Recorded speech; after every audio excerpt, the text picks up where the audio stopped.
विरोधी कानून रद्द करो, रद्द करो, रद्द करो, विरोधी कानून रद्द करो, रद्द करो, रद्द करो, विरोधी कानून। जय किसान आंदोलन के संस्थापक सदस्य की हैसियत से बोल रहा हूँ।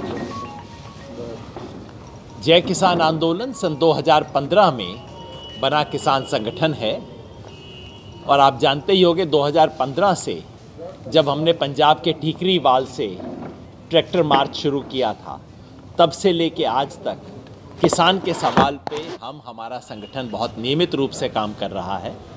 किसानों का एक समन्वय है, अखिल भारतीय किसान संघर्ष समन्वय समिति, उसकी जो राष्ट्रीय वर्किंग ग्रुप है उसका मैं सदस्य हूँ। और जो वर्तमान आंदोलन चल रहा है, वर्तमान आंदोलन संयुक्त किसान मोर्चा के तत्वावधान में चल रहा है। संयुक्त किसान मोर्चा की एक 7 सदस्यीय राष्ट्रीय समिति बनी है, जो कि ये जो 400 के करीब संगठन जो कि वर्तमान संघर्ष में शामिल हैं, उन तमाम संगठनों की एक राष्ट्रीय संयोजन समिति बनी है 7 सदस्यीय, उसका एक सदस्य भी है। अभी हम सभी सदस्यों की बात हुई है, सुप्रीम कोर्ट में जो कार्यवाही चल रही है, आज सुबह सुप्रीम कोर्ट में ये मामला आया, इस पर कार्यवाही हुई और अभी 15-20 मिनट पहले सुप्रीम कोर्ट ने विराम लिया है और कहा है कि वो आदेश पारित करेंगे। चर्चा बहुत हुई है, चर्चा में सुप्रीम कोर्ट ने अपना रुख स्पष्ट किया है, लेकिन आदेश अभी हमारे हाथ में नहीं है। और जैसा कि आप सब जानते हैं, मुझसे ज़्यादा समझदार हैं, कानून में जब तक लिखित आदेश हाथ में नहीं है तब तक आप कुछ नहीं जानते। इसलिए हमारी समिति ने तय किया है कि जब तक लिखित आदेश प्राप्त नहीं हो जाता तब तक हम संयुक्त किसान मोर्चा की तरफ से कोई आधिकारिक प्रतिक्रिया इस पर नहीं देंगे। शायद 2 घंटे में प्राप्त हो जाए, 3 घंटे में प्राप्त हो जाए, उसके बाद ही हम इसके बारे में कोई आधिकारिक प्रतिक्रिया दे पाएंगे।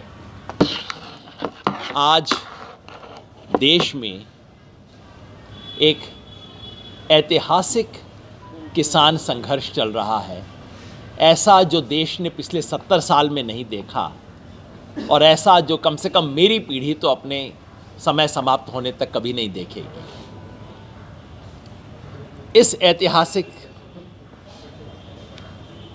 संघर्ष में किसानों की जो एकता बनी है वो अद्वितीय है, इसकी कोई मिसाल नहीं मिलती। सन 1988 में चौधरी महेंद्र सिंह टिकैत के नेतृत्व में बहुत बड़ा किसान आंदोलन हुआ था, लेकिन वो आंदोलन एक इलाके का था, एक इलाके के मुद्दों का था। किसानों के राष्ट्रीय मुद्दों को लेके देश भर के 400 से अधिक किसान संगठन एक खड़े हों और किसानों के भविष्य को प्रभावित करने वाले मुद्दों पर बातचीत करें, और लाखों किसान दिल्ली के इर्द गिर्द 6 मोर्चा लगा के बैठे हुए हैं, ऐसी घटना इस देश में कभी नहीं। उस लिहाज से ये ऐतिहासिक संघर्ष है। इस संघर्ष में किसान क्या मांग रहे हैं? पहले दिन से हम बहुत सरल और सीधी बात कह रहे हैं। दुर्भाग्यवश सरकार वो सुनना नहीं चाहती। प्रधानमंत्री कहते हैं कि वो किसानों को एक ऐतिहासिक सौगात दे रहे हैं, 3 कानून की। किसान कह रहे हैं हमें आपकी सौगात नहीं चाहिए, अपनी गिफ्ट आप वापस ले लो और हमें वो दो जो हम अपने मुंह से मांग रहे हैं। किसान क्या मांग रहे हैं? हमें दाम चाहिए, दान नहीं। अपनी फसलों के वाजिब दाम पर खरीद हो, इसकी कानूनी गारंटी हमें चाहिए। बस सिर्फ इतना चाहते हैं। और ये जो 3 कानून की गिफ्ट है, ये गिफ्ट नहीं है, सौगात नहीं है, ये तो हमारे लिए सजा है, ये आप वापस ले लीजिए, बस इतनी बात। लेकिन दुर्भाग्यवश इतने अभूतपूर्व आंदोलन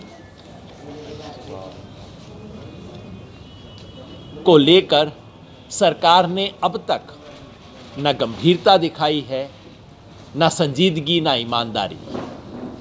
सरकार ने पिछले 1.5 महीने से 26 नवंबर को जब हम दिल्ली पहुंचे तब से लेके अब तक सरकार ने वार्ताओं का नाटक किया है, वार्ता नहीं की। जो हमने बोला है उसको एक कान से सुना है, दूसरे कान से बाहर किया है, उसको समझा नहीं। 7 महीने हो गए इस कानून को आए हुए, क्योंकि 5 जून को ऑर्डिनेंस आ गया था। 7 महीने हो गए, अब तक सरकार 7 शब्द नहीं सुन पाई है। 7 शब्द क्या हैं? तीनों किसान विरोधी कानूनों को रद्द करो। केवल 7 शब्द हम कह रहे हैं। 7 महीने में इनको 7 शब्द सुनाई नहीं दिए, जबकि किसान अब लगभग 50 दिन हो गए हैं।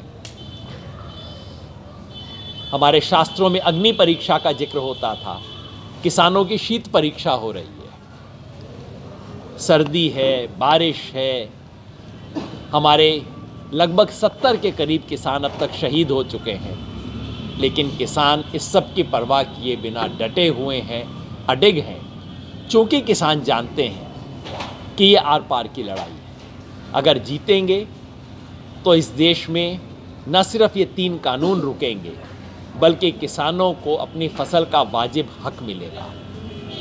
और अगर नहीं जीतते तो आने वाली पीढ़ी में कभी कोई किसान आंदोलन नहीं होगा। इसलिए किसान बिल्कुल आर पार की लड़ाई लड़ रहे हैं, जीतने के लिए कटिबद्ध हैं और जीतकर ही दिल्ली से वापस आएंगे। जैसा कि आप जानते हैं 26 तारीख का किसानों ने अल्टीमेटम सरकार को दे दिया है, तब 2 महीने पूरे हो जाएंगे और वो हमारा गणतंत्र दिवस है, हमारे गण का दिवस है। उस दिन किसान दिल्ली में ट्रैक्टर मार्च निकालेंगे और ऐसा अद्भुत उस दिन जमावड़ा होगा जो स्वतंत्र भारत ने आज तक कभी नहीं देखा। जो रिएक्शन मुझे मिल रहे हैं, जो तैयारियां मैं देख रहा हूं, अद्भुत हैं। 26 तारीख को हमने वो ऐलान किया है। 13 तारीख को लोहड़ी वाले दिन पूरे देश में इन तीनों कानूनों को जलाया जाएगा। 18 तारीख को जहाँ जहाँ मोर्चे लगे हैं हर जगह पे महिला किसान दिवस मनाया जाएगा। महिलाएं आगे रहेंगी इस मोर्चे में। और 23 तारीख को सुभाष चंद्र बोस के दिवस पर, आज़ाद हिंद किसान दिवस पर, किसान हर जिले में अपने 26 तारीख के मार्च की तैयारियां शुरू कर देंगे।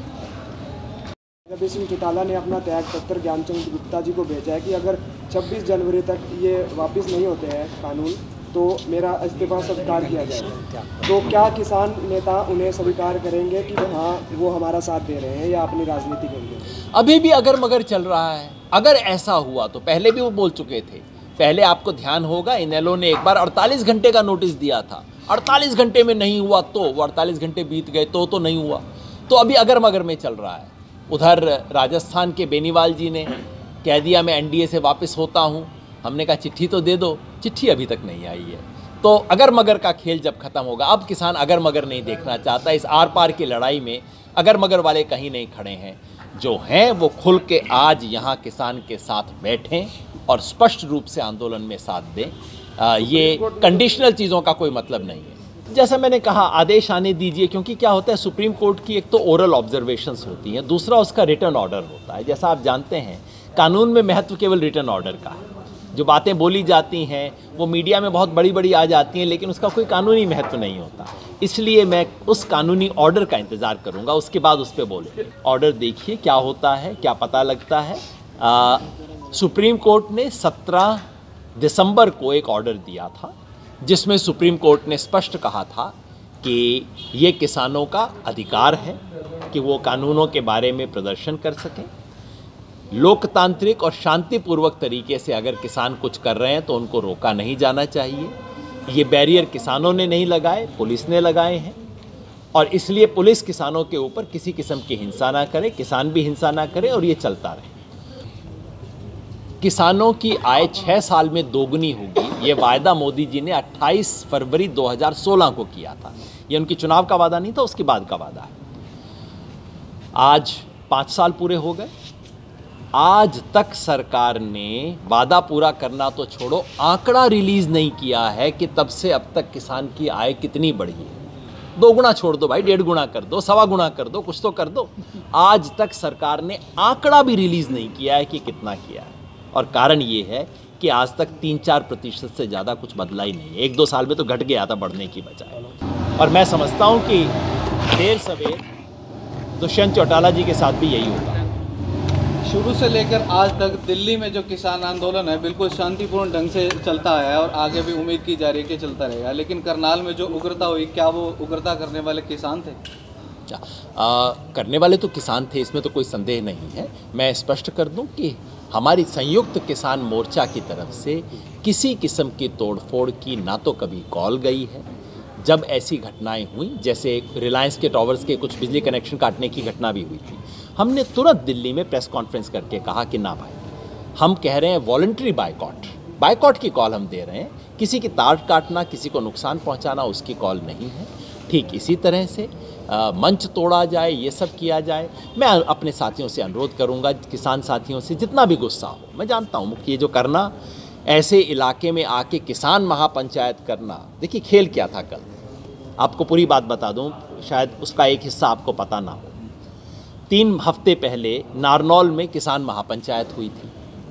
उस किसान महापंचायत में बीजेपी के एमपी राव इंद्रजीत, उन्होंने मंच से अपनी ही पार्टी के मुख्यमंत्री को चुनौती दी थी। कहा था कि आप महापंचायत यहाँ तो करवा रहे हो, कभी अपने इलाके में भी करके दिखा दो ना, ये बोला था। उसके जवाब में कल हो रही, ये मुख्यमंत्री अपनी नाक बचाने के लिए ये महापंचायत कर रहे थे। और कर कैसे रहे थे? रिश्वत देके 100 करोड़ की घोषणाएं करने की रिश्वत, सारा रिश्वत का खेल था कि भाई तुम्हारे यहाँ देखो, ठीक इंतजाम करवा दो, मुख्यमंत्री जी आएंगे, तुम्हारे लिए घोषणाएं कर देंगे, इतने करोड़ का मिल जाएगा। बेचारा सरपंच सोचता है चल भाई गांव के लिए कुछ मिल जाएगा, अपने लिए मिलेगा, गांव के लिए, ये काम हो रहा था। इसके कारण किसान नाराज थे और वहाँ पहुँचे और उन्होंने इस चुनौती को स्वीकार किया। तो मेरा हाथ जोड़ के मुख्यमंत्री से, किसानों से अनुरोध है, तोड़फोड़ हम ना करें। मुख्यमंत्री से अनुरोध है, इस तरह किसानों को भड़काने, ललकारने की कोशिश आप मत कीजिए। इस समय हरियाणा का किसान चारों तरफ इन कानूनों के बारे में उत्तेजित है। आपके इसके समर्थन करने को लेके किसान नाराज है, उसको और भड़काने की कोशिश ना करें। आप कृपया घर पे बैठें। कहीं ना कहीं कल के बाद आंदोलन को बदनाम करने की कोशिश की जा रही है, आप क्या मानते हैं? ये इसकी वजह से बदनाम, आंदोलन को बदनाम करने की बहुत कोशिशें हुई। आपको ध्यान है, पहले खालिस्तानी थे हम, उसके बाद आतंकवादी हो गए, बीच में हम चीन और पाकिस्तानी भी हो गए थे, फिर हम सब माओवादी भी हो गए थे। ये सब चलता रहेगा, मगर इस देश में किसान को आप बदनाम नहीं कर सकते। तो सारी कोशिशें हो गई, इनके IT सेल ने सब कोशिशें कर ली। और इस सब के बाद कृषि मंत्री ने विज्ञान भवन के सामने कहा, किसानों ने अपना आंदोलन जिस शांतिपूर्ण तरीके से चलाया है वो सराहनीय है। लीजिए, 3 हफ्ते हमारे को बदनामी की, उसके बाद खुद आके बोला, ये सब हो जाएगा। डॉक्टर साहब, ये रामदेव के पतंजलि शोरूम से बंद करवाते हैं।